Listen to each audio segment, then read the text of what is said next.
शिवसेना उद्धव बाळासाहेब ठाकरे पक्षाच्या वतीने हे झोपलेलं भाजप सरकार, जुमलेबाज सरकार यांना जाग करण्यासाठी आज आम्ही ट्रॅक्टर मोर्चा काढलेला आहे। मात्र यामध्ये ज्या अटी शर्तीवरून आरोप प्रत्यारोप होत आहेत त्या बाबतीत तुमची काय स्पष्ट भूमिका आहे, काय सरकारकडे मागणी? मी तुम्हाला तेच सांगतोय की उद्धव साहेबांनी जी शेतकऱ्यांना कर्जमाफी दिलेली होती फक्त एका अंगठ्यावर, त्यावेळेस इतके शेतकरी खुश झालते आणि आज देवेंद्र फडणवीस आणि हे भाजप जुमले सरकार यांनी एवढ्या अटी शर्ती लावलेल्या आहेत की शेतकरी आज आत्महत्या करायला आज मजबूर झालेला आहे। ह्याच्या अगोदर पण सुद्धा देवेंद्र फडणवीस यांनी कर्जमाफी केली, पण एवढ्या अटी शर्ती लावल्या होत्या त्याच्यामध्ये शेतकरी सुद्धा त्याच्यामध्ये बसले नाहीत। त्याच्यामुळं आज आम्ही ह्या भाजप सरकारला आणि जुमलेबाज ह्या सरकारला जाग करण्यासाठी आलेलो आहोत।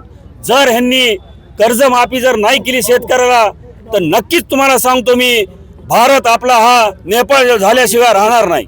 मागणी आणि शेतकऱ्याच्या जी हिताची मागणी आहे ती हीच आहे की शेतकऱ्याला तुम्ही कुठलीही अट लावू नका, तुम्ही द्यायचं म्हणून देऊ नका, नुसतं खुश करण्याचं काम करू नका। खऱ्या अर्थानं गोरगरीब शेतकऱ्याच्या घरामध्ये ती कर्जमाफी केली पाहिजे, ती जात नाही। म्हणून ज्या वेळेस आमच्या लक्षात आलं, उद्धव साहेबांनी जेव्हा आदेश दिले, आज राज्यामध्ये प्रत्येक जिल्ह्यामध्ये हे आंदोलन चालू आहे।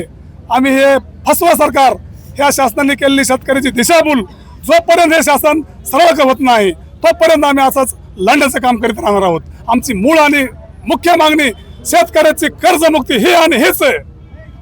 मात्र अटी शर्तीवरून 2 शर्ती अटी घालण्यात आल्या आणि त्यावरून आरोप प्रत्यारोप होतात। यामध्ये असाही आरोप होतो की ही कर्ज माफी नाही तर कर्ज वसुली आहे। 100% अगदी बरोबर आहे। ही कर्जमाफी नाहीच, ही 100% कर्ज वसुली आहे, ही 100% दिशाभूल आहे। ह्या शासनाने हे शेतकऱ्याच्या तोंडाला ही पुसलेली पान आहेत। पुढची दिशा काय असेल आंदोलन? यापुढे आज प्रत्येक जिल्ह्याच्या ठिकाणी प्रत्येक जिल्हाधिकारी कार्यालयावर शिवसेनेच्या प्रत्येक जिल्हा प्रमुखाच्या नेतृत्वात हे आंदोलन होत आहे। जर ही अटी आणि शर्ती रद्द जर नाही केल्या, या शासनाला शिवसैनिक पदाधिकारी रस्त्यावर फिरू जाणार नाहीत।